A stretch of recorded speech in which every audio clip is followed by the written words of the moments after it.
Ay, kawawa ka naman.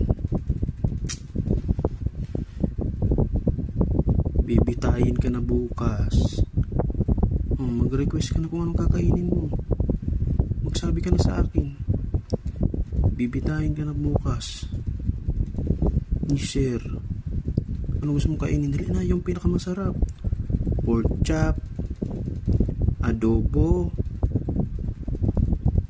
ginisa, kaldereta, sinigang, tinola. Sabihin mo na yung masarap na gusto mong kainin kasi bukas bitayin ka na. Yun na yung last mong kain. Kawawa ka naman. Di kasi kita pwedeng palayain eh.